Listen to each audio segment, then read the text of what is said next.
We're going to read those, and then we're going to unpack it a little bit and look at the power of forgiveness, or forgiveness as healing. I'm sure that we can all think about a time that we needed forgiveness for ourselves. I'm sure that we can think of a time that we needed to extend forgiveness to someone else. So we're going to kind of look at that this morning of forgiveness.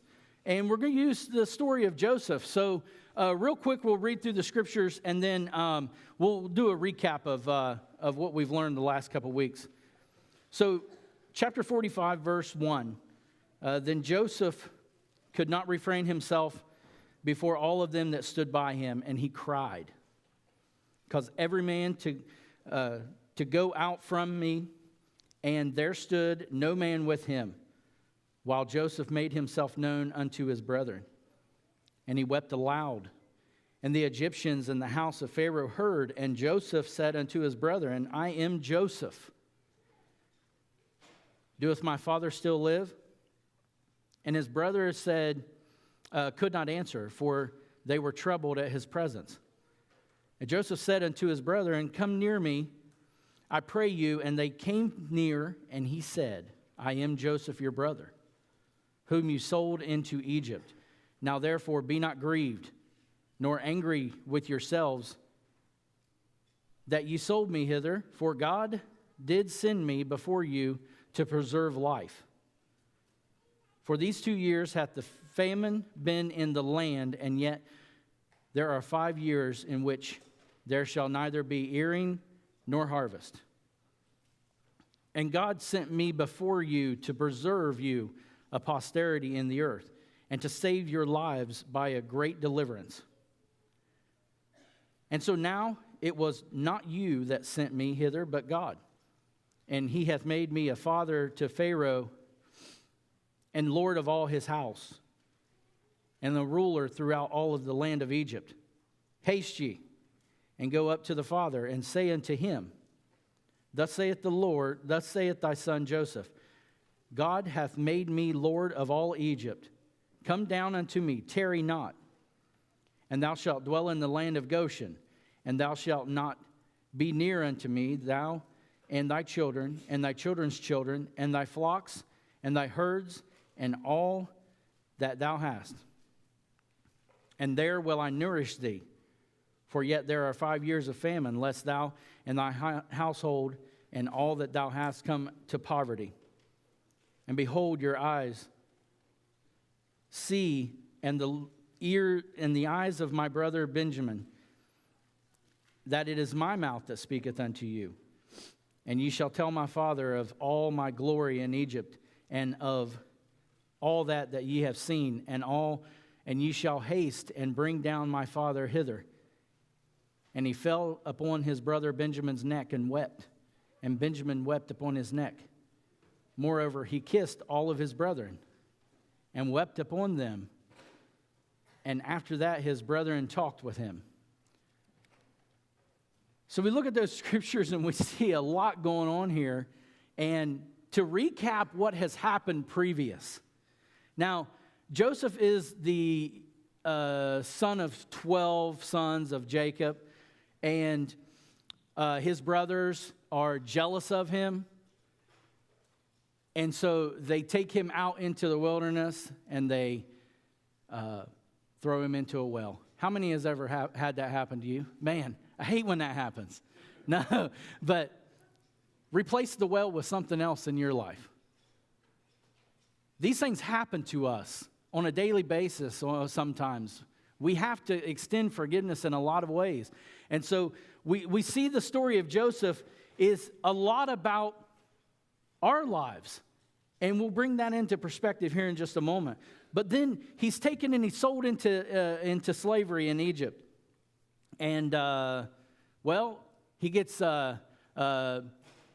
accused by the wife of Pharaoh. He gets imprisoned in jail. And he gets forgotten about. And then when he's remembered, Joseph comes out and he interprets the dream of Pharaoh. And he interprets it accurately so accurately that Pharaoh puts him in a high position in his house. He's not a slave. He's not a prisoner. He is a man that is controlling the house of Pharaoh and all of the finances. He's over the harvest. He's over the fields. He's over the laborers. He's over the monies. He's over it all. And he's keeping the house of Pharaoh in order. Is that not the power that God has in our lives, that he can take us from nothing and lift us up? Because when we lift up him, he lifts us up. And so he rations the food for the nation of Egypt, and he gets them through this long period of famine. He saves Egypt, but he doesn't just save Egypt. He saves his family. His family comes to Egypt looking for help from Pharaoh, and he sees that now this is his family standing in front of him, and he understands why he has gone through the suffering that he has gone through, and that's to save his family and secure the generations from here on out. So today, some main points that I want to make. And if you write notes down, let's do number one. Number one, I want to talk about reconciliation and forgiveness. And in verses 4 through 8, we see that Joseph introduces himself to his brothers. His brothers thought that he was dead because they had taken him and they had put him in the well, and they had left him, and they took his awesome coat of collars that his father gave him because his father did show a little bit more affection to him.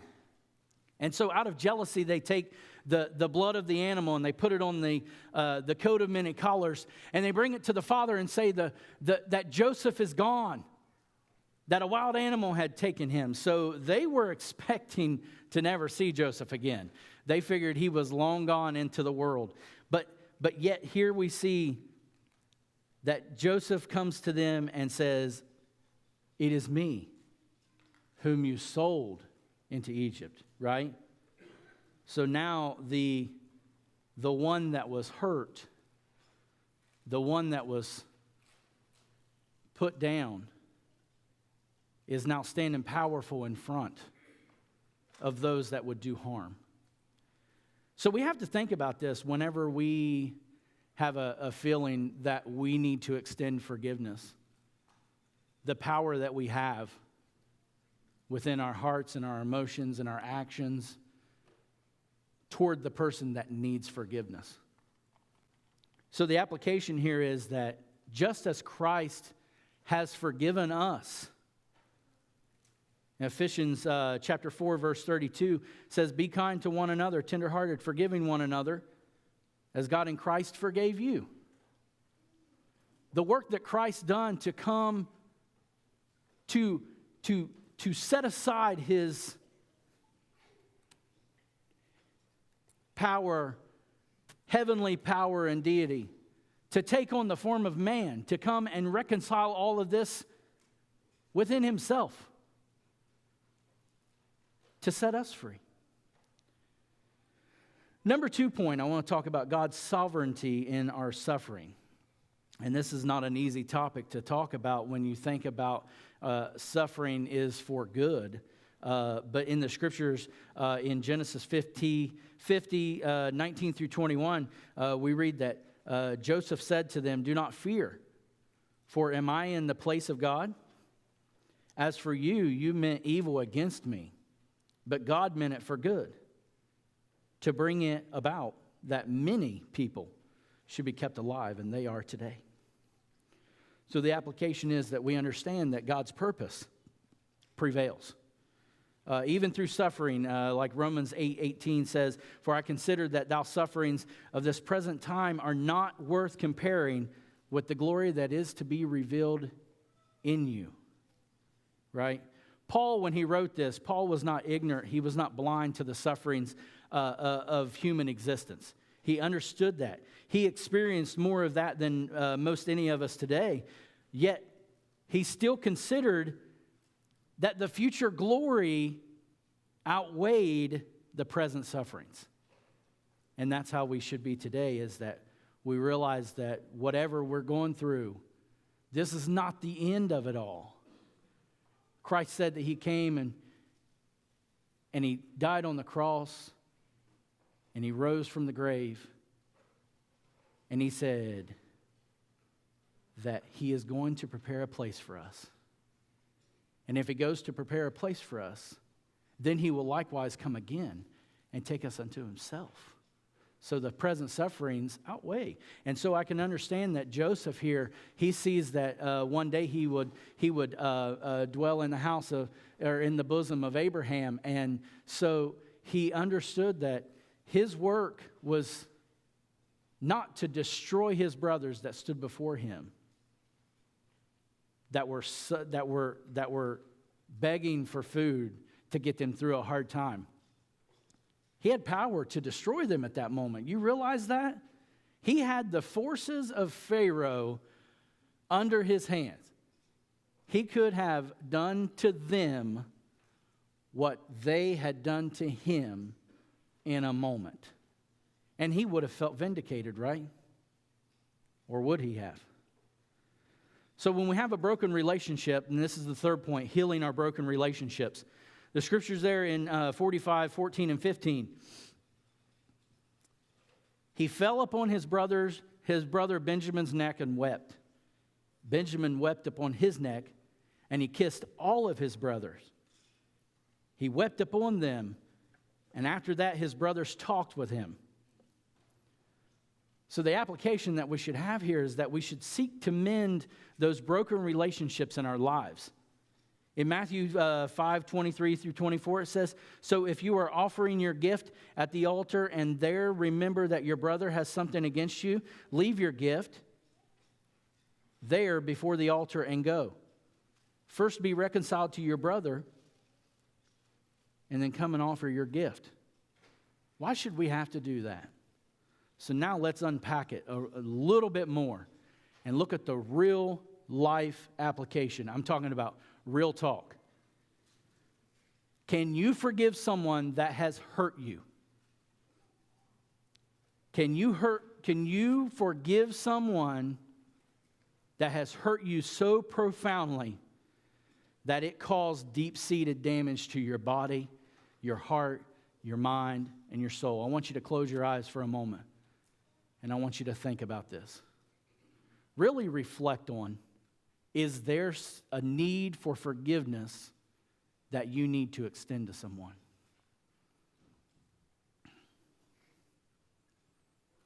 And I need you to ask yourself and be challenged today, can you forgive this person? You can open your eyes now. And can you forgive this person?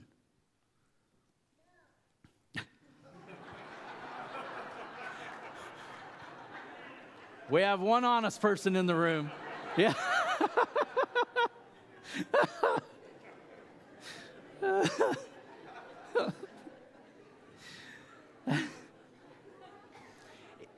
If you can find forgiveness, what form of forgiveness does that take, right? Does it mean that we forgive and then we forget? And another question is, how do we move on from that hurt and sorrow? So I'm sure that most of you at one time or another have experienced a situation where you have felt that someone you cared enough about has caused you so much pain, anger, sadness. These are emotions that we deal with as human beings. Because of some kind of serious breach in your relationship, this could be due to an innocent misunderstanding or a contrived betrayal. But when someone has done you wrong, can you work it through and get on with the relationship? Or has the irreparable damage been done? So what if you can't walk away because the relationship is so personal, so intimate? Think about this. Maybe it's a parent, a sibling, a spouse, or a dear friend. You can't just walk away from that. So consider the consequences here if we didn't forgive, if we didn't extend forgiveness to each other. What happens to the person that holds the unforgiveness within inside of us, right? Have you heard the little saying that hate in your heart will consume you too? So what happens when we hold that in? It festers and it grows, and we become anger. We become angry. We become bitter. We become the person that others don't want to be around. There's so many questions and so many issues that we have to deal with forgiveness and trying to understand this. But I guess the point is that finding forgiveness is an essential thing to do, not for the other person, but for yourself. For your own well-being, for your future, for your health, and for your safety. When you forgive someone, essentially you are forgiving yourself. That sounds a little catchy, right?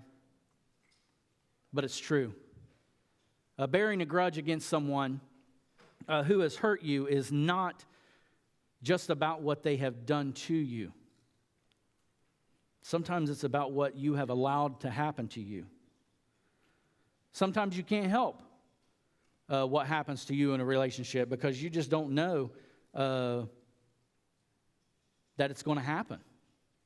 You're just going along and you think everything's fine, and then all of a sudden, this person's angry with you and they're resentful toward you. They may be jealous of you, and you don't know unless they tell you. And often, we don't know until they've gotten to their breaking point. Or it's happened in betrayal, as it often does.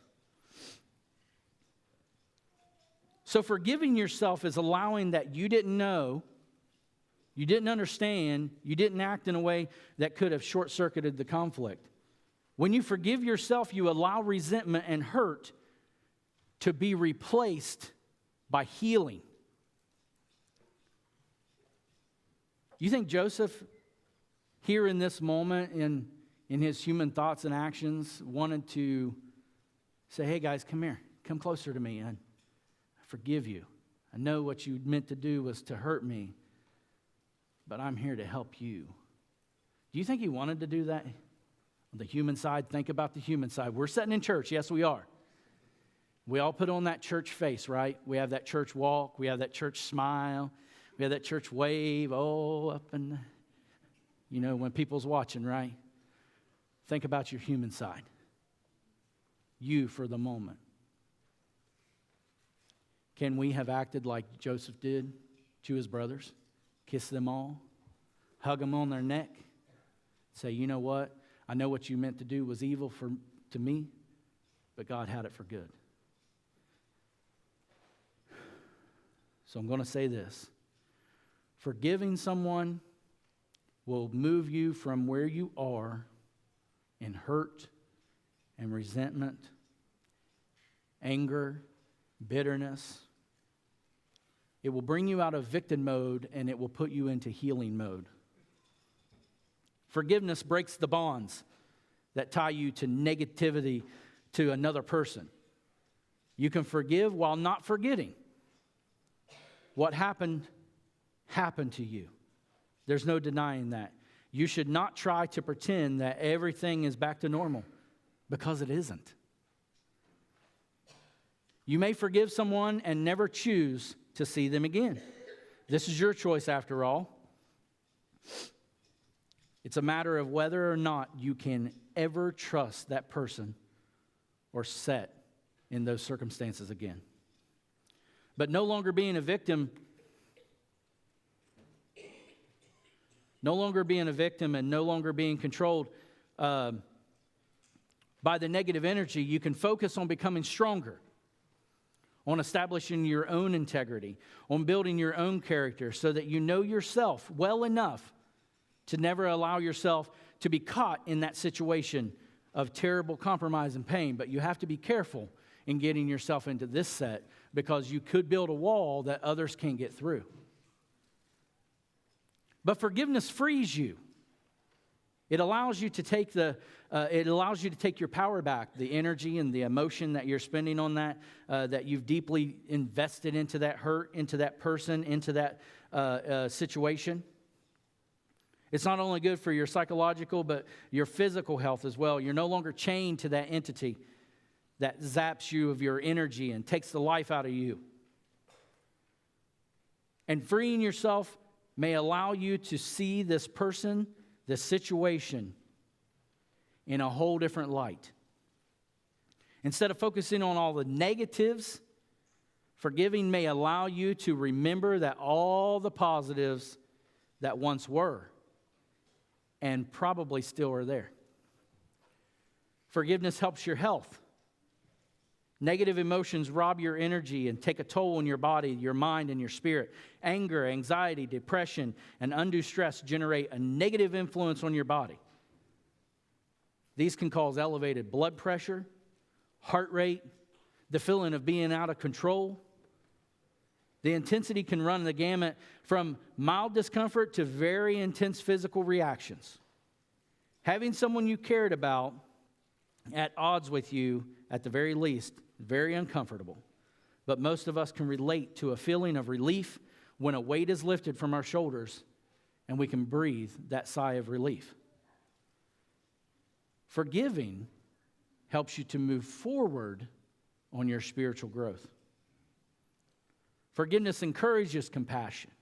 You're able to relate to others as part of the human experience. You feel for others as you do yourself. You can begin to put the past behind you.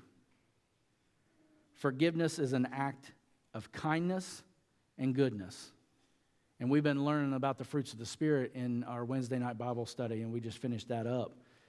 And man, to look at each one of those words and really unpack what the fruits of the Spirit are, this is part of it. Forgiveness is an act of kindness and goodness. It's a path to peace. So I want to read a poem. It's pretty lengthy, but I want to read a poem. It's called The Jailer, and it's by Monica Languth. But she writes this: I chose a soul not to release, for he had caused me pain. And yet my soul did not have peace, but wrapped itself in chain. I had the right not to forgive, for this one did me wrong. And by my choice, I too would live and drag this chain along. The chain grew longer every day, the weight I could not bear. And though I tried to pull away, the chain was always there. Yet still I felt it was my right to hold this one in this cell. The chain around my heart grew tight in my created hell. Remembering the written word, forgiveness is a choice, I thought, forgive, this is absurd. But then I heard a voice. I forgave your past, didn't I? Yes, all your dirty sins. If forgiveness you deny, you'll find that no one wins. You've locked a soul within a cell, a jailer you've become. And so you too are in your hell, for you must hold that one. That you have chosen to refuse to set free from this debt. And so in truth, you really lose because you will not let the debtor go. Set this soul free. Forgive this person's debt. Unlock the cell now with your key, and freedom you will get. That was the day I was set free from my own selfish pride. I threw away my jailer's key and opened the cell wide. For who am I to hold a grudge and to not let one go free? For God alone each man will judge, and he too can judge me. I learned to put someone in jail. The jailer stays there too. Forgive and let love be the bail for that soul and for you. Forgiveness really sets one free. Someday it might be you. So jailer, throw away the key, and you will be free too.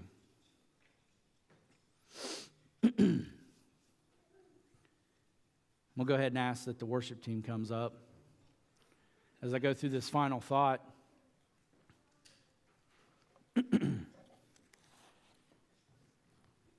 It takes more strength to forgive than it does to be angry and vengeful. It really, truly does.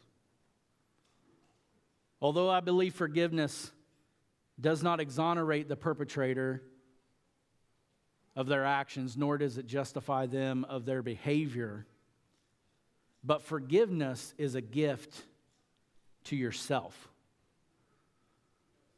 Because you let it go. Because you let it go, you are now available to be your highest and best self. You're saying that it's not stronger than me. Because you let it go, you are available to be in control of it, and it's not in control of you. See, Christ showed us that forgiveness on the cross. Jesus showed that forgiveness before he went to the cross. Those that plucked out his beard and spit on his face, mocked him. He spoke to his disciples many occasions of stories of forgiveness. Forgiving the debtor, forgiving the trespasser. We all know those stories. We need to model it. Forgiveness is a gift that you give to yourself. The Bible says that blessed are the peacemakers, for they will be called children of God. Peacemaking is active. Peacemaking is a responsibility. Peacemaking is mending the brokenness. So I challenge you today to release yourself from that jail that you've allowed yourself to get in if you're holding unforgiveness in your heart.